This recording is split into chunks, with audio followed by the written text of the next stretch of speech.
Okay, everybody, it looks like the time's 2 o'clock. Looks like we're getting everybody coming on in, and there'll probably be more people by the time I finish this quick little announcement. So welcome, everybody.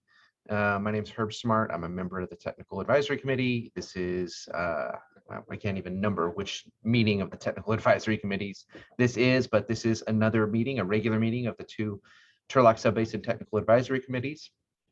And we're meeting on Zoom, and some people might be on the phone. And so just as a reminder to mute and unmute accordingly. If you're on the phone, you could hit *6 to toggle mute or unmute, and *9 to toggle raising or lowering your hand. And of course, you could use the familiar Zoom display to do those things as well. And we will have public comment today on items not listed on the agenda. And those will be taken early, and then we'll obviously take time comment on items that are on the agenda as well. Feel free and raise your hand accordingly when that time comes. Use the chat function if you like. We'll try and monitor that the best we can. We're recording the meeting, and our meeting materials are available online at turlockgroundwater.org. There is one presentation up there that's going to be presented today from the consulting team. So just wanted to make note of that. And now I'll just hand everything over to Michael.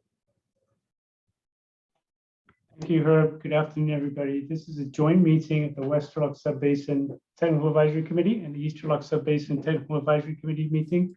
We kind of, Sarah Wolf and I, who's the chair of the East Turlock, kind of chair this joint meeting together.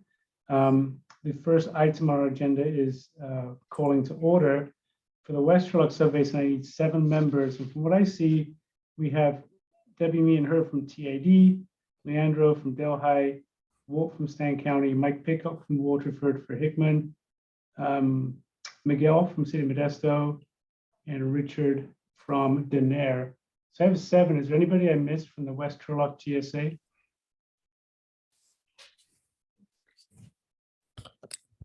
Okay, hearing none, I have 7 members, and I call this meeting to order at 2:02. Over to you, Sarah. It's Michael. For the East Turlock TAC, we need 3 members, and I believe we have 4 of us, myself, Sarah Wolf, Matt Beeman from Merced Irrigation District, Walt Ward from Stanislaus, and Dennis Yatsuya from Belico Cortez. So with those 4, I call this meeting to order. Thank you, Sarah. The first action on the agenda is the approval of the minutes. And please note that earlier today, Jennifer Land, who's the clerk of this body, sent out revised minutes. There are a couple of corrections, primarily on page 2, relating to monitoring by the river, and also the adoption of the minutes, making sure we got the correct minutes. So hopefully you had a chance to see those revised minutes this morning. And with that, do I have a motion to approve those minutes as amended? This is for the West Turlock first, West Turlock GSA. I will motion, Make the Michael. motion, Michael. Miguel. Okay, so we have Miguel and Leandro. Do you second that? Yeah, I'll second that, Michael. So that's the approval of the August 26th meeting minutes as amended. Okay, I'll call for a vote. All those in favor signify by saying aye. Aye. Aye. Aye. Any opposed? Those meeting minutes stand approved, and welcome Karen from the City of Ceres. So now we have 8. We're looking good. Over to you, Sarah, on the adoption of the minutes. Thank you. So we have the same for the East Turlock minutes from August 26th. Can I get a motion to approve those as amended? So move, Walt. Thank you, Walt. In a second. I'll second. Matt. Thank you, Matt. All those in favor signify by saying aye. Aye. Aye. Great. Any opposed? Hearing none, the motion carries. The good news. Moving on to item number 4, public participation. This is the time set aside for members of the public to directly address the Technical Advisory Committee on any item of interest to the public that is within our subject matter jurisdiction. You can also hold your comments to items later in the agenda. I do want to let everybody know, as far as the agenda items, 7 with demand management modeling results, and item 8, management actions and implementation actions, will not be heard or discussed today. We had an ad hoc meeting earlier in the week, As a result of that, some additional modeling work was needed by Woodard Curran before we could make a full presentation to this group. So please note that items 7 and 8 will not be on the agenda today. Having said that, is there any public participation on anything that's on the agenda or just general information about Sigma? So with that, public participation is open.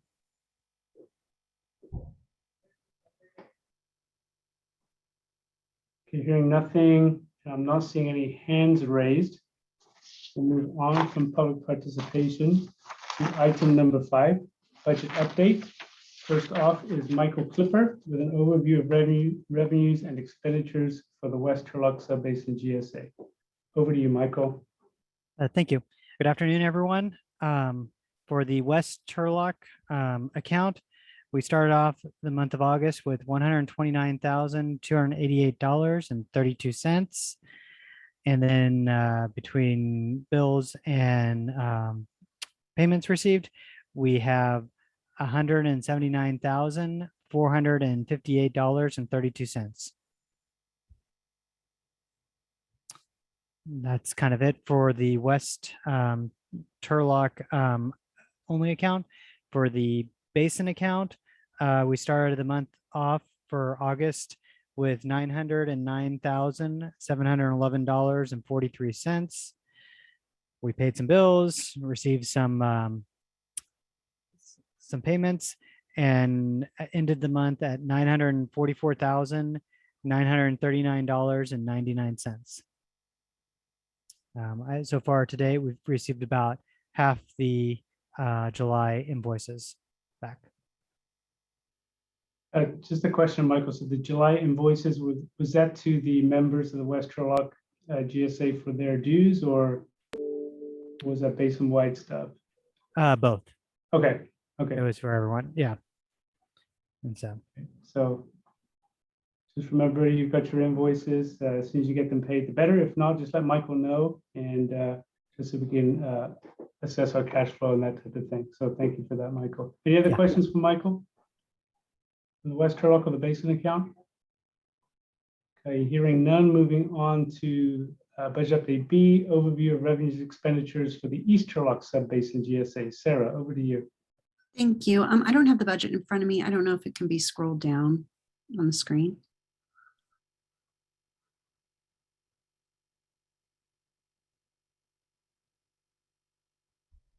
Maybe it can't.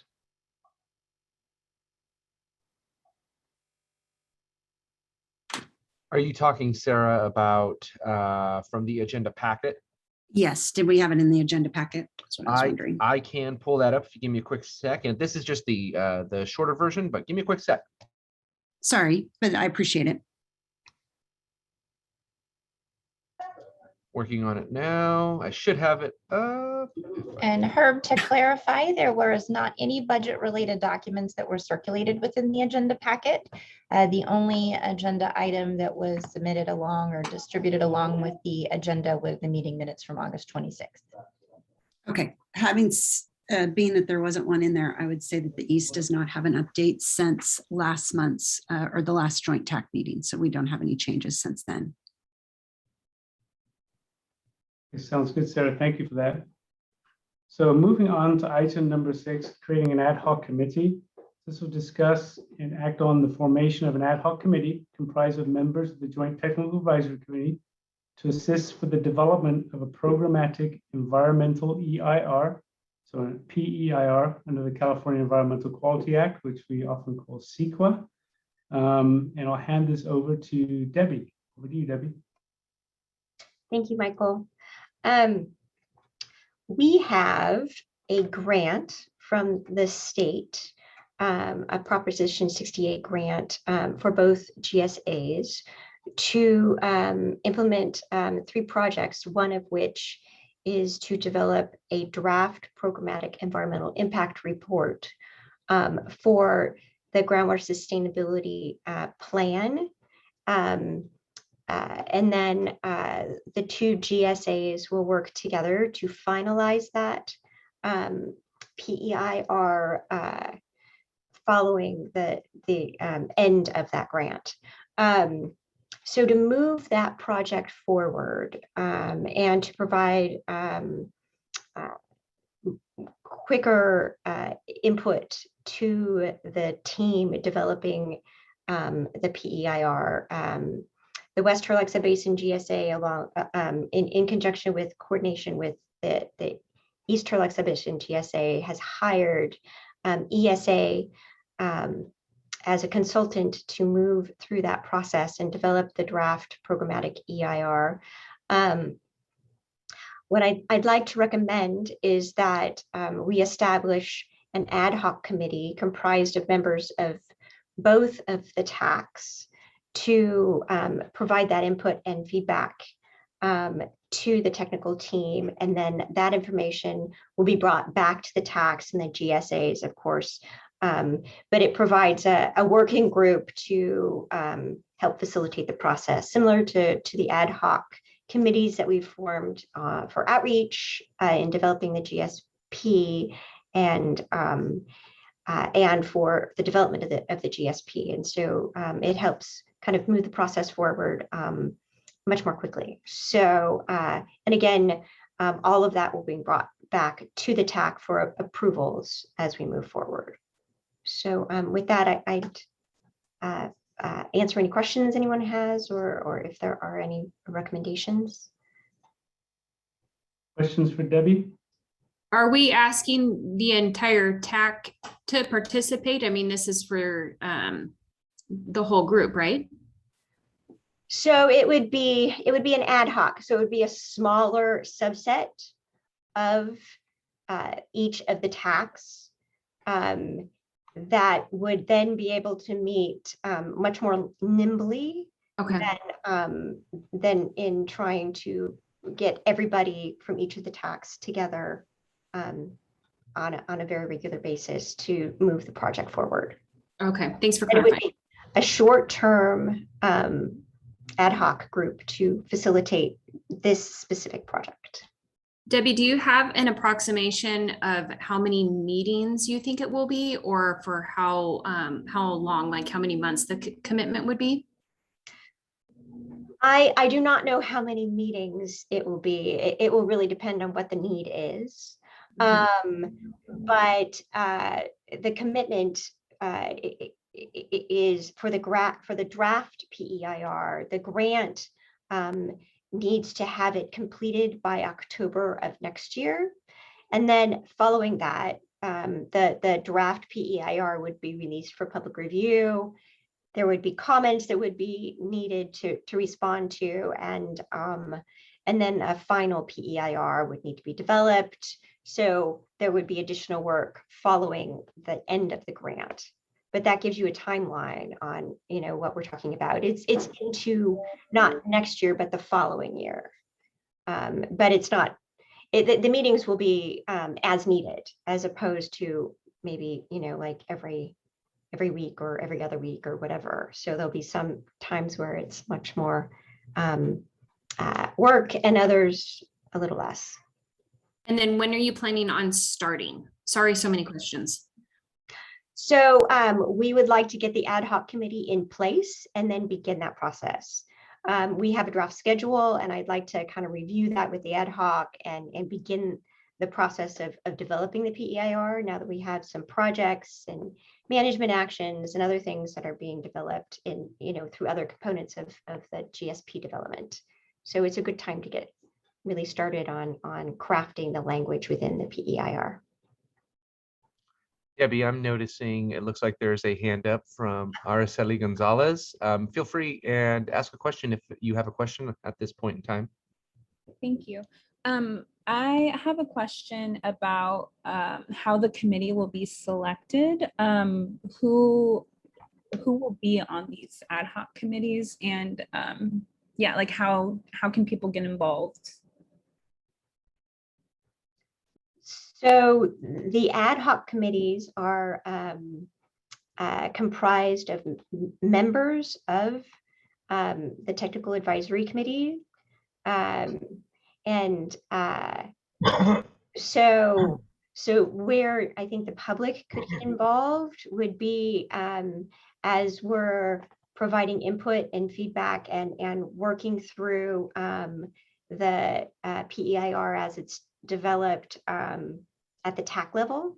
So as I mentioned, the ad hoc committee would be a small, more nimble working group to develop drafts that could be brought back to the TAC.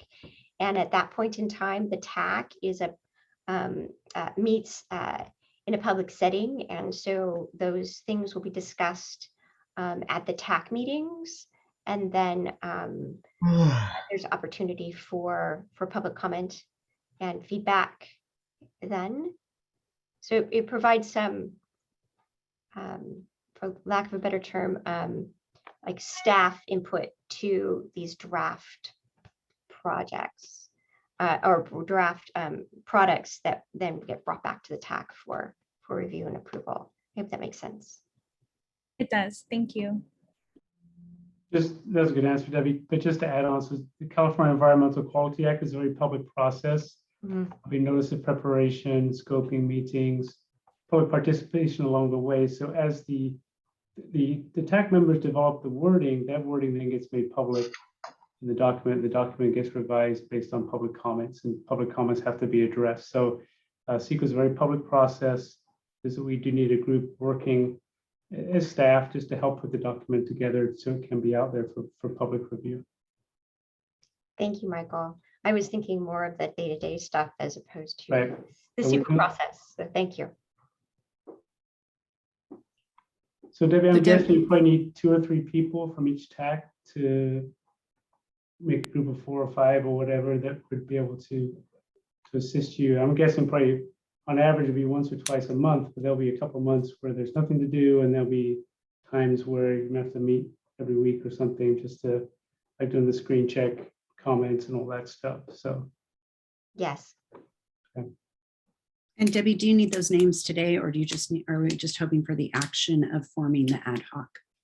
I think it's the action of forming the ad hoc. If we have the names today, that would be great. If not, we can have each of the TACs kind of decide who might be the best folks. I mean, in some cases, it might be whomever is available. It just depends on what, yeah. Well, Debbie, I'm of course happy to volunteer, but I definitely don't want to take the seat from somebody else who would like to be involved. I really encourage participation from the group. So you can put me last, and if you need one, put me in. Thank you. I think we have to form it first. Can I motion to form the group?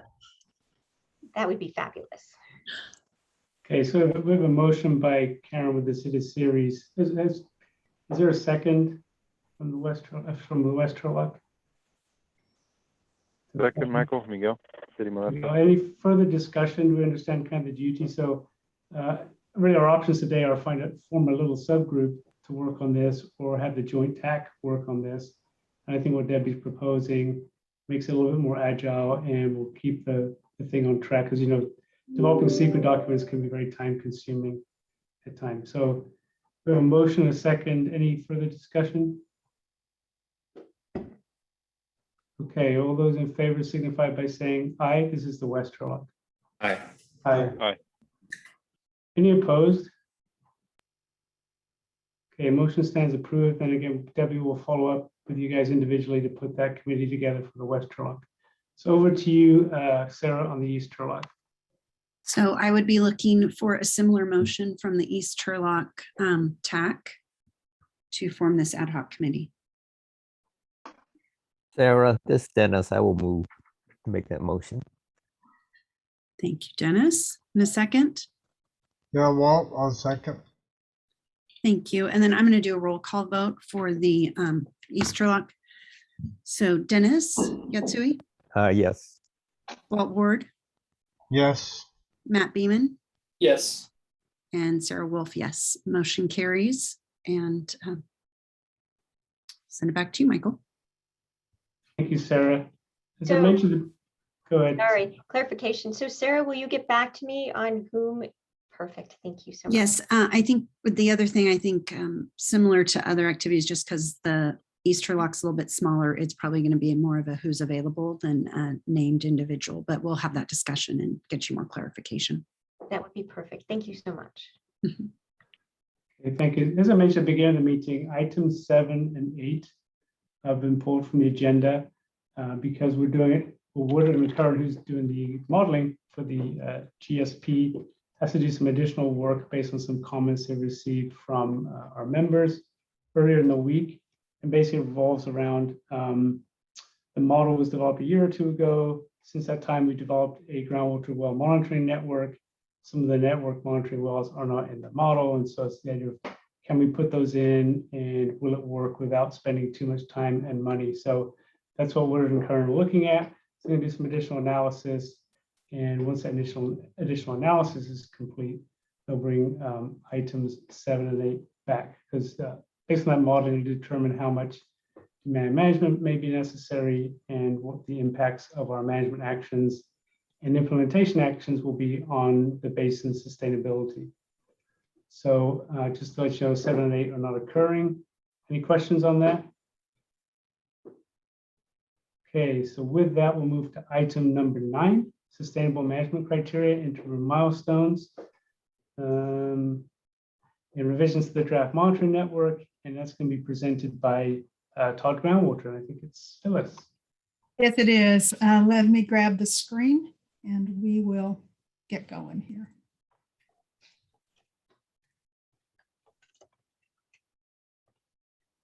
Okay, great. I'm doing a little adjustment so that I can see my own slides. All right, thank you all very much. It's nice to see and hear familiar faces again. We are reviewing with the TAC chapters 6 and 7 for the GSP, getting their comments incorporated, and they will be coming out to the public soon. And because there were some comments that are revising sections a little more substantially than just editorial comments, we wanted to bring this in front of the TAC so that the TAC would understand that two additional segments are being revised.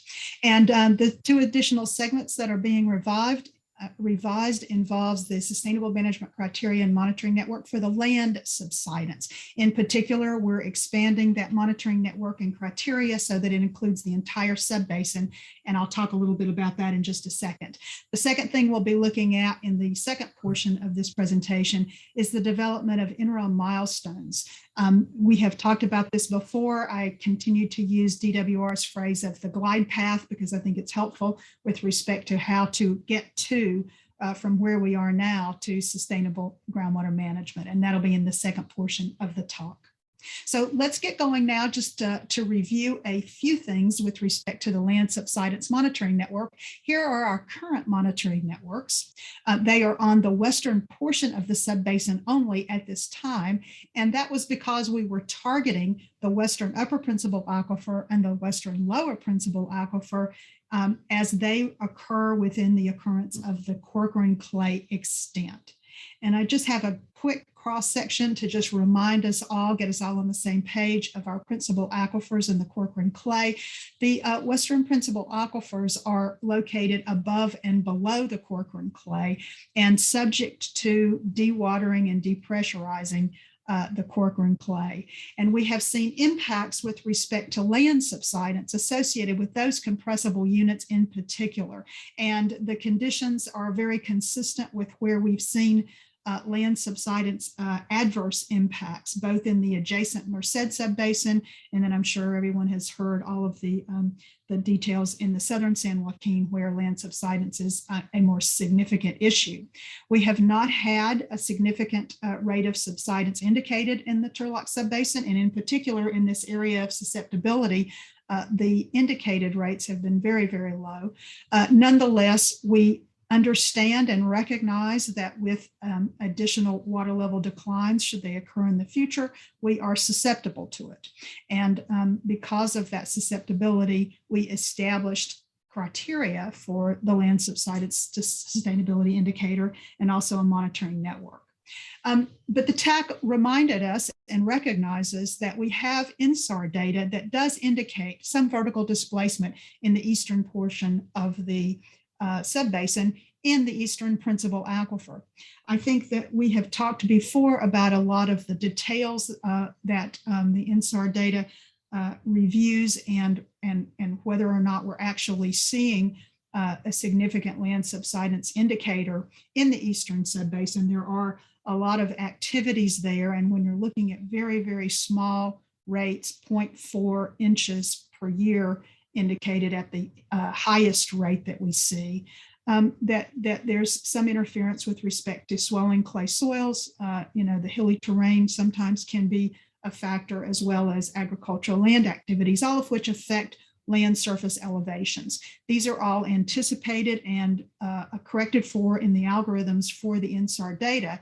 But because the Corcoran clay did not occur there, because the aquifers are more consolidated there, and because of the differing conditions, we had only placed our monitoring network in the western portion, and the TAC recommends continuing that monitoring network throughout the entire subbasin. And I also want to have a shout out for our public comments. We did have a public question about this, and we began to think about that a little more after the public question of why the land subsidence network is not included in the Eastern Principal Aquifer. And so we've decided to add that. And in doing so, we considered what we already had in place. This is a busy table. It is a table that will appear in your chapter 6 when you begin to review it. The TAC already has seen this table. And again, just emphasizing the point that we have land subsidence sustainable management criteria identified for the Western Upper Principal Aquifer and the Western Lower Principal Aquifer, but not yet the Eastern Principal Aquifer. Yet, I do want to point out that our minimum thresholds that we've established for the Western aquifers are on the fall 2015 water levels. And it just so happens that for our chronic lowering of groundwater levels indicator, which I'm going to pop up in this white area right now, we also have used fall 2015 water levels for our representative monitoring sites. So it provides a relatively straightforward manner of looking at and monitoring the subbasin for both of these indicators. And we certainly recognize from a technical perspective that if we stay above historic low water levels in the subbasin and manage our water levels to the 2015 levels or above, and in some areas we're quite a distance below that now, then we are protecting ourselves against exacerbation of any ongoing subsidence or triggering future land subsidence issues in our subbasin. And so as a result of that, we think it makes a lot of sense to simply adopt and use as a proxy what we already have in place for all of the principal aquifers, which is the chronic lowering of water levels, which again rely on those fall 2015 water levels for a minimum threshold.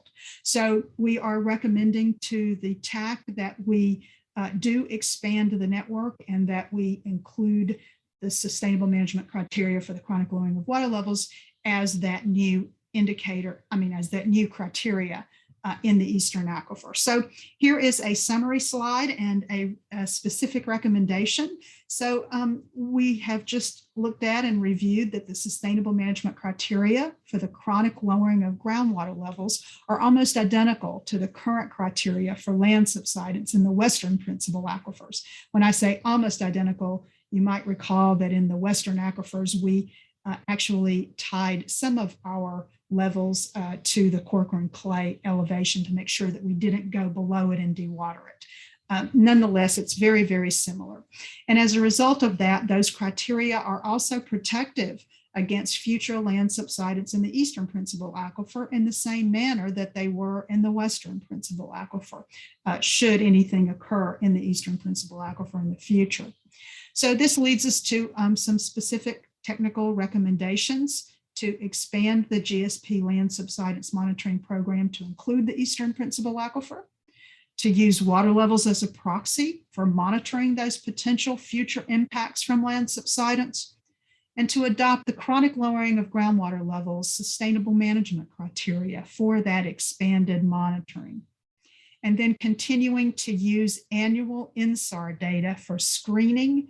And those data will be reported in the GSP annual reports. That was already part of our supplemental monitoring program. It was another sort of backstop, if you will. We've got several built into the plan, but this was one of the backstops with respect to continuing to look at the available data on an annual basis, the remote sensing data, and also begin to sort of tie those to what's happening on the ground.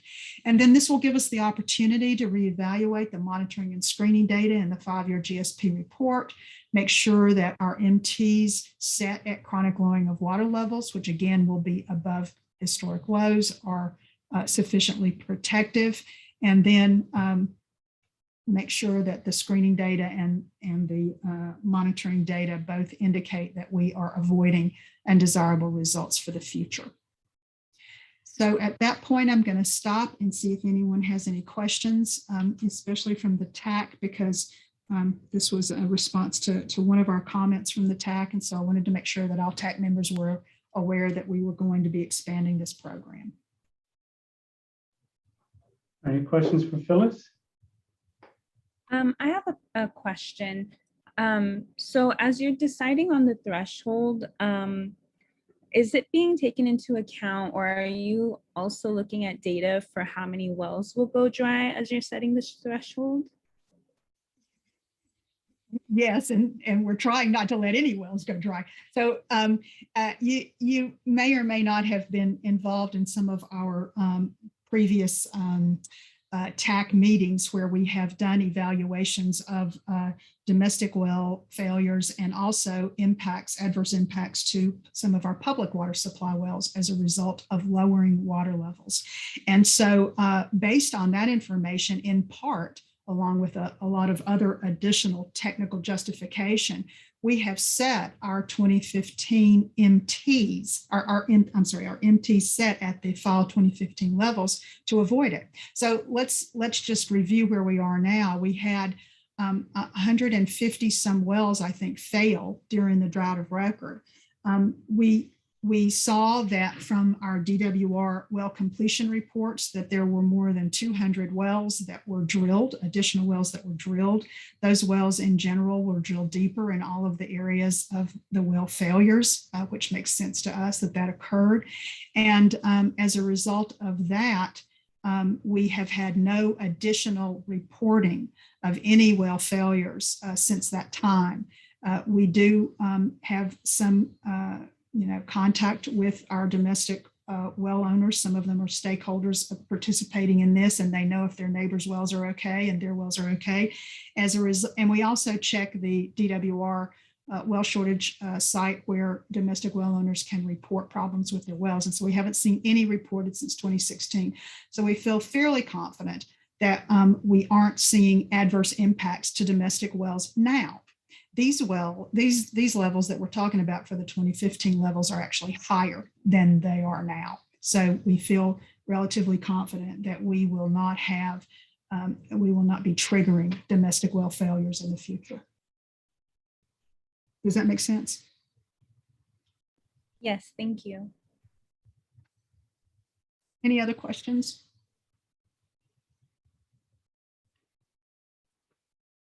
Anything else for Phyllis?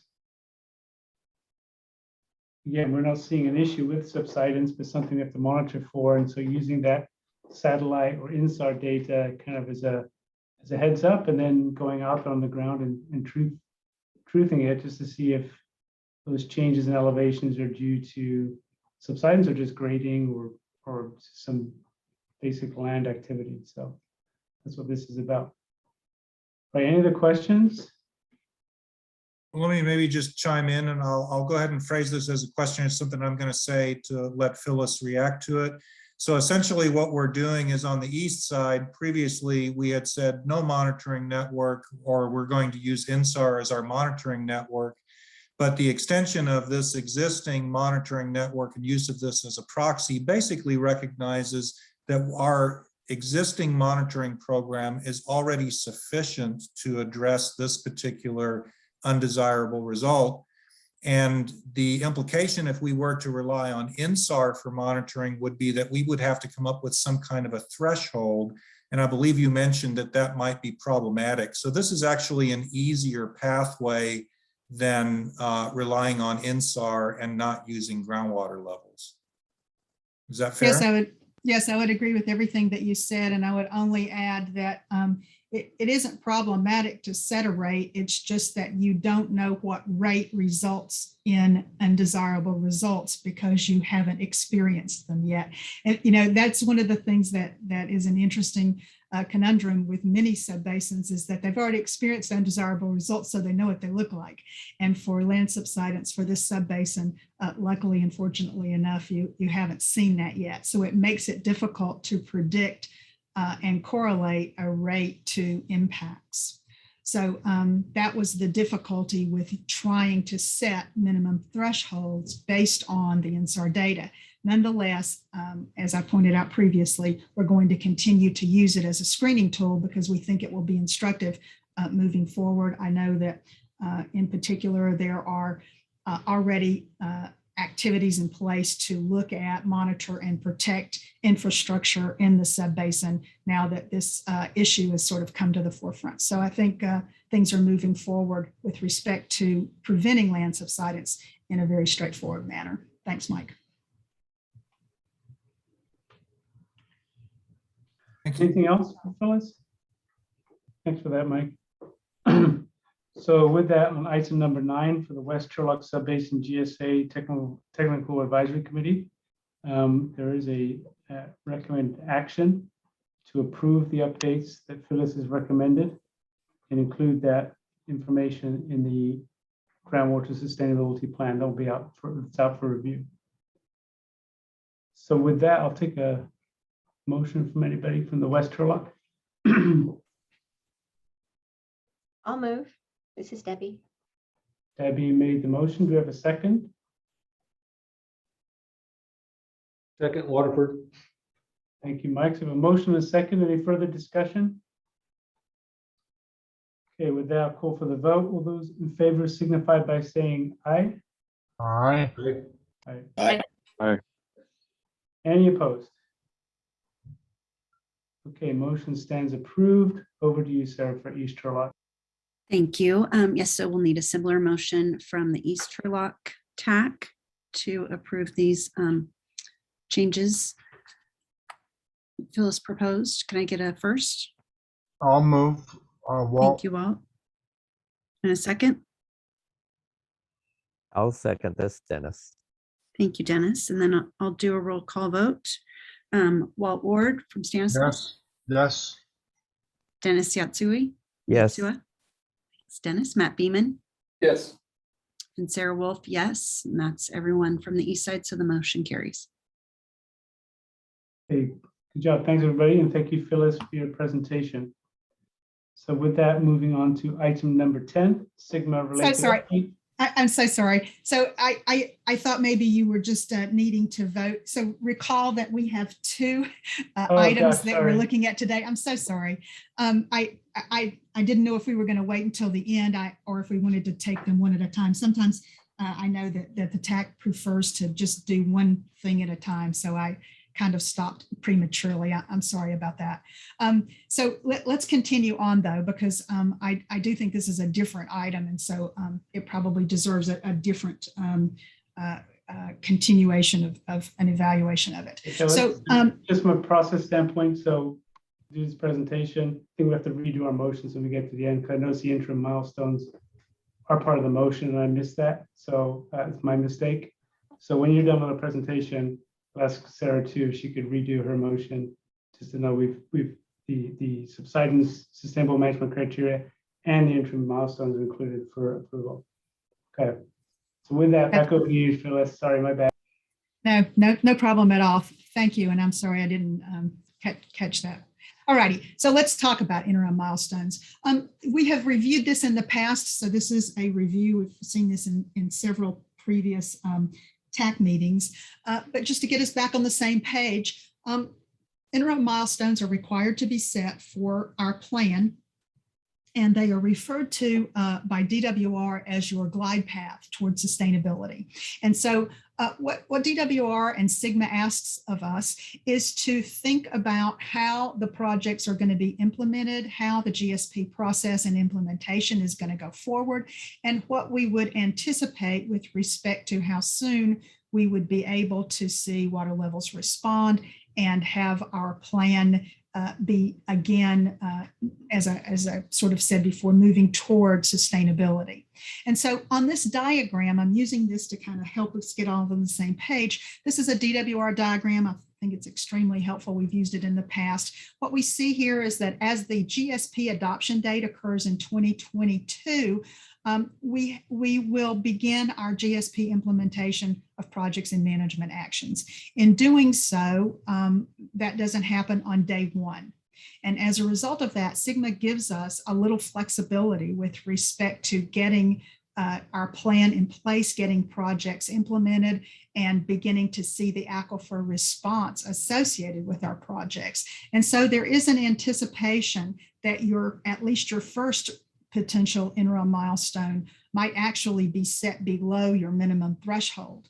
And this is showing an example of a 2027 interim milestone that is actually set below the NT. We recognize that the sort of pink area below that is undesirable results. So we want to avoid being below the minimum threshold as much as possible. But as we begin to get projects together, there will be some water level declines, and we need to anticipate it and plan for it to make sure that we get on the proper glide path going forward. And I've just shown the connection of the dots there as indications of the glide path going forward.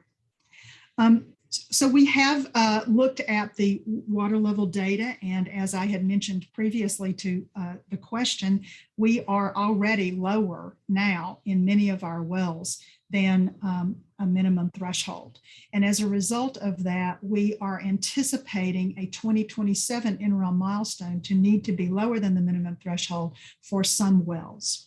And so we have done a review of where we are now versus where our minimum thresholds occur, and have identified a few wells, not very many, I think just a handful in the western upper principal aquifer, and then all of the eastern principal aquifer wells also. Even though some of those are actually above their minimum threshold, we recognize that as we continue to go into these drought conditions, that we may continue to decline in the short term. So we also recognize that it's going to take a while for the projects to actually allow all of these monitoring wells to rebound.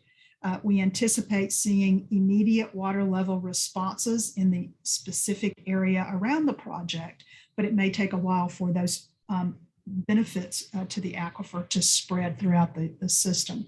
So we want to, as a very, I think, conservative assumption, and if needed, assume a continuing rate of decline through the first 5 years of GSP implementation. I'm not sure when we started the GSP process that I would have assumed that we would need to assume a continued level of decline for 5 years after going through the drought of record.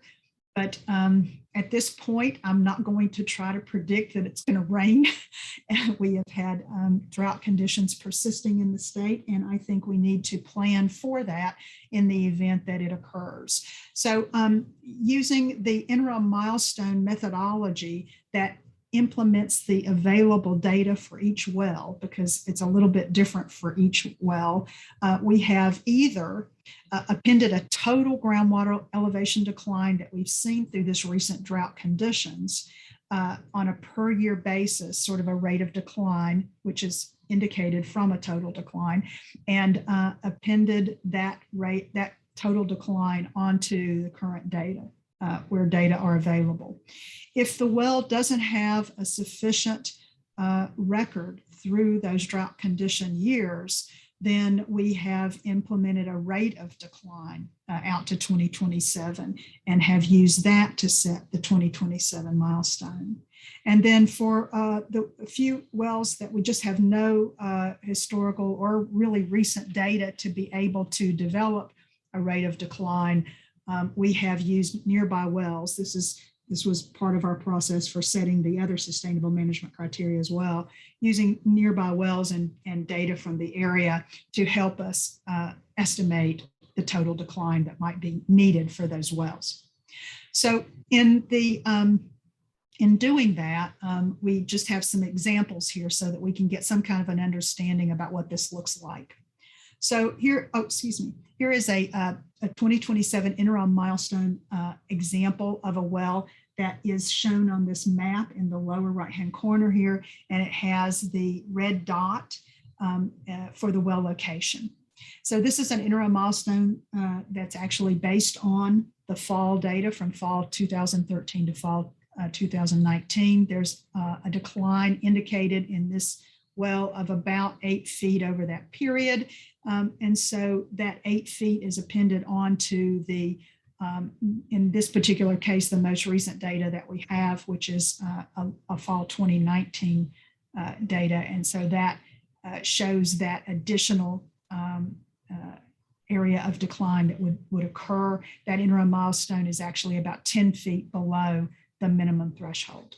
So that's sort of how it works. In areas where we have a little bit longer record and a little bit fuller data, we can see a decline in this particular well. This is in the northern portion of the eastern principal aquifer. And you can see a decline here of somewhere around 14 feet or so during that time period. So appending the 14 feet or so onto the 2020 fall data going forward would result in an interim milestone as shown there, about 19 feet below the MT. So we went from, about 8 feet below the MT to almost 20 feet below the MT.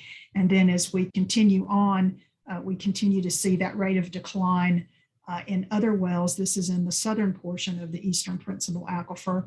Again, there's not really a lot of data in this particular well, but we have a lot of nearby data, luckily, to this well, and we can see that same 14 or so foot decline in those nearby well and can impose that on to this decline as well. And then just two more, again, insufficient historical data, but there's declines on nearby wells. And so we can look at those declines and see that over the time period that we are appending the data or expanding the data, there's about a 24-foot decline in those areas. So that's the interim milestone that you see there.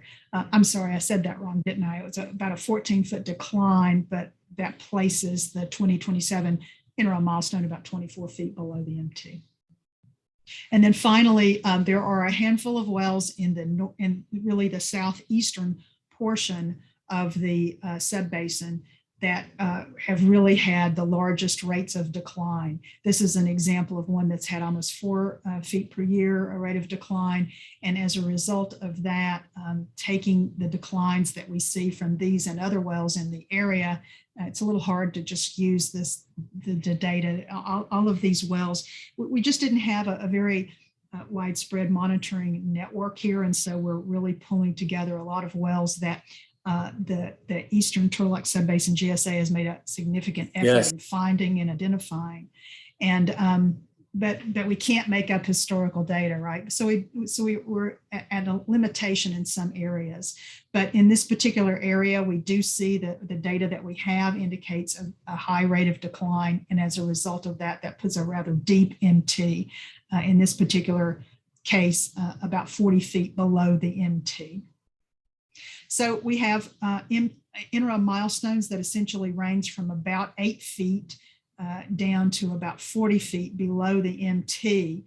And it gives us a little bit of a hill to climb back up out of. So we are anticipating a real push to recover if we end up at these interim milestones. But we think it's more conservative to at least plan for them. And if they don't happen, then that would be great. I also want to provide some assurance to everyone that this does not mean that there's going to be a deference of GSP implementation of projects and management actions. We're not just sitting back on our heels here and saying, oh, well, we've got 30 more feet in this area that we can decline. So we're not going to be worried about whether or not we get projects in place. We've got a little time. That's not the case. These are not being used to defer GSP implementation. And in particular, the GSP specifically will include timing and implementation steps for all of our projects and management actions. It's going to include the criteria that has triggered implementation for each project and prioritize the projects that actually need to be initiated immediately.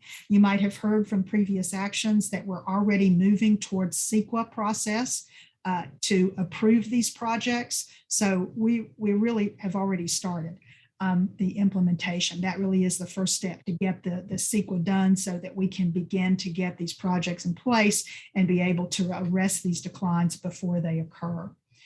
We also have a management action to reduce groundwater demand. It serves as an additional backstop if projects are insufficient to meet these criteria. The GSA is given wide authority under SGMA to limit extractions as needed. So if we get into a situation where we see that that's a necessary evil, then we have that at our disposal. So I just want to assure the stakeholders and the TAC members in particular that an interim milestone is not a sort of get out of jail free card. An interim milestone is simply an acknowledgement that water levels will decline, are declining. We're going to watch them, pay attention to them. We're going to manage the basin so that we avoid undesirable results to the extent that we can. And so now, given all of that you've heard about interim milestones and the subsidence monitoring in the Eastern Subbasin, the summary here that I'd like to provide quickly on the interim milestone issue is that we are recognizing that implementation of projects will take time to elicit an aquifer response. The GSAs recognize that, the people on the ground trying to implement these projects recognize that, and importantly, I think DWR and SGMA recognizes that. And so the plan anticipates this will occur. We want to include these interim milestones as a buffer for these anticipated short-term water level declines that could occur if we don't have improving climate conditions in the next 5 years, so that we don't have to base the plan hoping that it's going to rain. It provides a glide path, and we've said this over and over again, but I just think it's worth mentioning that we're anticipating this toward sustainable groundwater management, and recognizing that interim milestones again will not be used to defer the projects. Groundwater levels will need to recover to minimum thresholds regardless of where we set these interim milestones. So it isn't a big advantage in some cases to set them deeper or shallower. It just simply is what is with respect to the current rates of decline. So with that summary and this recommendation, I would like to recommend from a technical perspective that 2027 interim milestones below the MT are included in your draft Turlock Subbasin GSP only for the wells that are continuing to experience these water level declines and haven't seen any recovery or response at all during these last few years. I think it is a good buffer, and I think it's something that we'll be able to manage going forward. So I'm going to stop here and see if anyone has any additional questions. A lot of information there, Phyllis, and at times it can be quite complicated, but thank you for explaining it the way you did. Any questions for Phyllis about the interim milestones?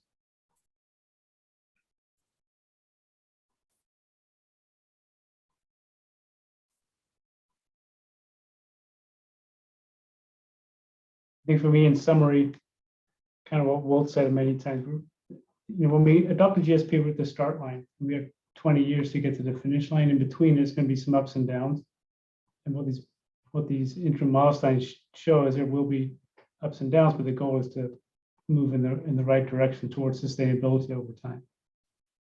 So thanks for clarifying that, Phyllis. Anybody from the public comment on this one?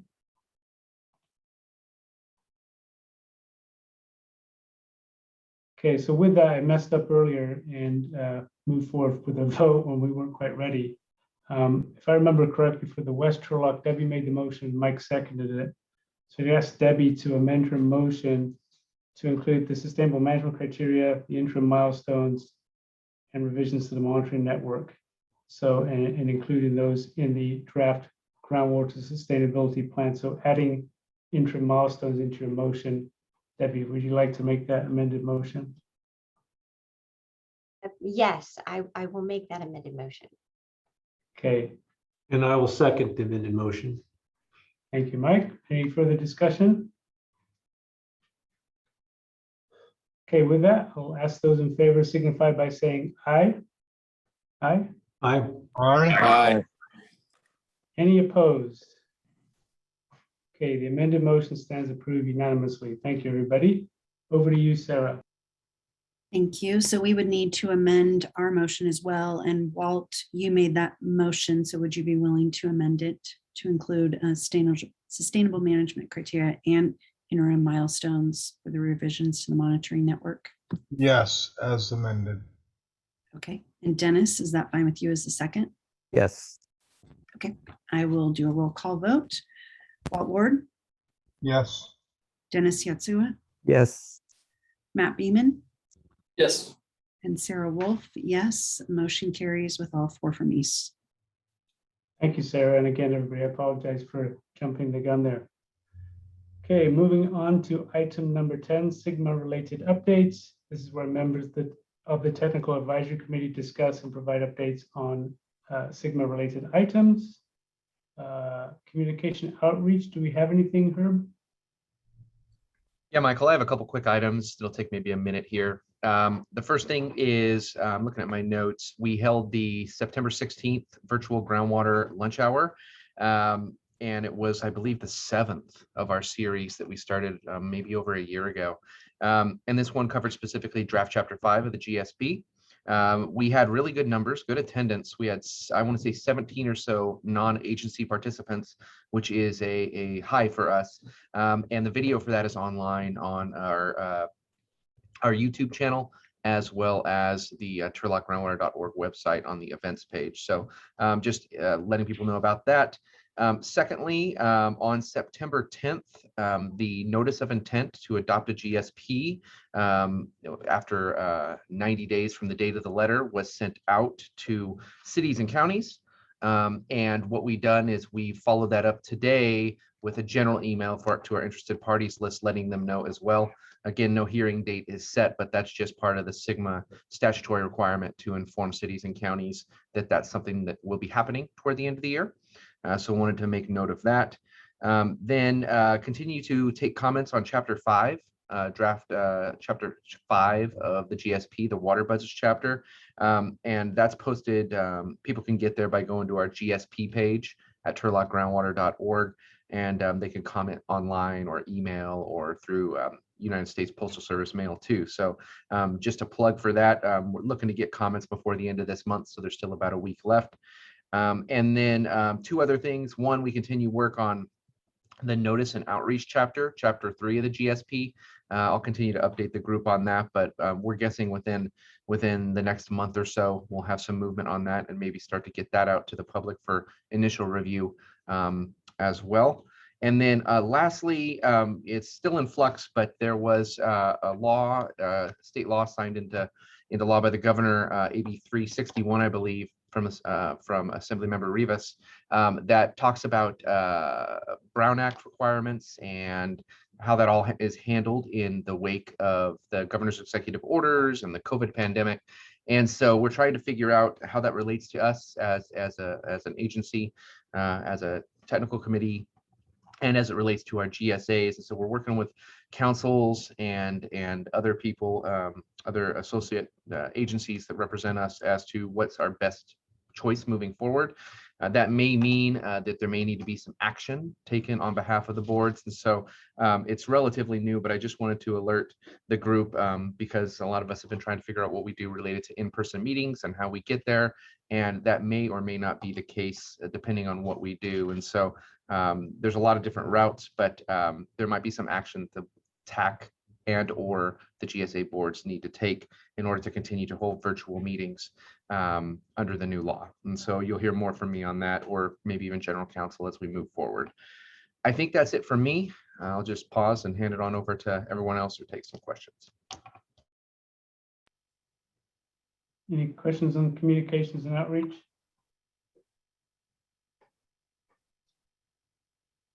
As long as the governor keeps declaring a state of emergency, there's the opportunity for us to also adopt some resolutions or whatever to keep meeting remotely. But if that is removed, we will have to go back to in-person meetings. All right, GSP schedule, Debbie? Yes, so, I don't have a huge amount of updates for the GSP or the grant at this point beyond what we've already talked about and what I talked about last week, but I'd be happy to answer any questions that anyone might have. Any questions for Debbie on those items? Anything else from committee members, Sigma-related topics of interest? Du jour? Michael, is your question just for the west side or the east as well? Anybody? Mike, if you have something, please let us know. So I just wanted to report out a couple of things, and then Sarah, you can will chime in here. But so a couple of discussions related to ongoing reviews of chapters that I wanted to make folks aware of. One is with respect to surface water gauging stations. It was brought up by our technical consultant that those should be added to Chapter 7, possibly as a supplemental monitoring network. And so I thought maybe we could let folks react to that if that's a good idea or something that we shouldn't do.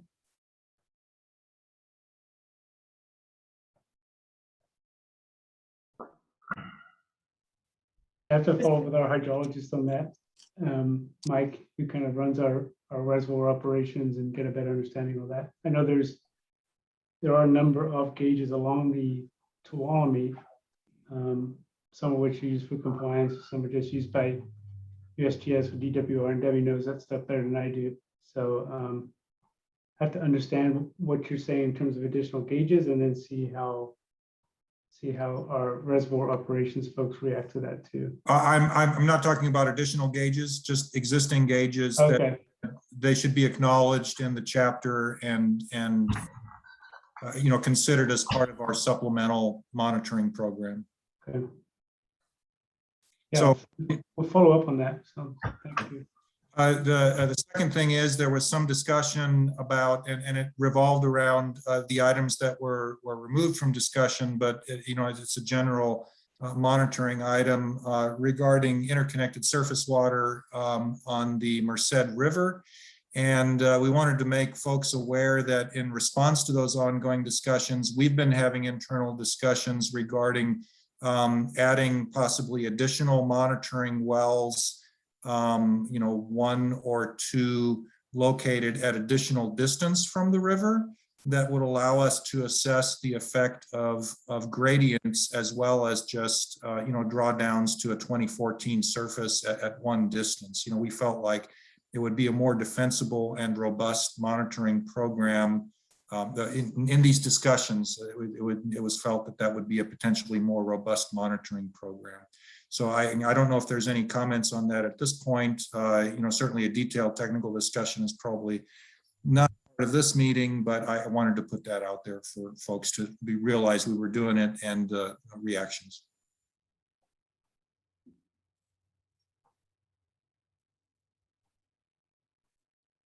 Any reactions from the group?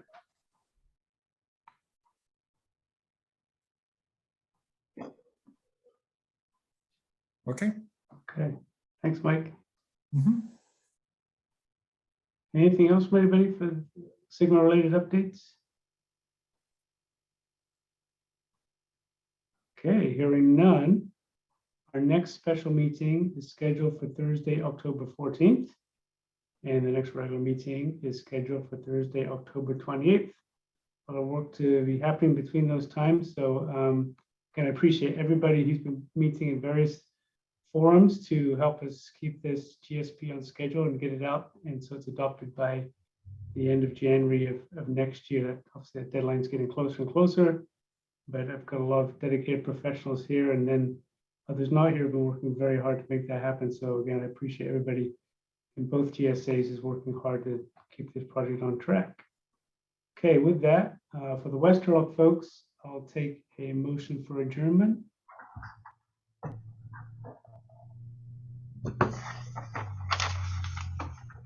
Hello, motion, Michael.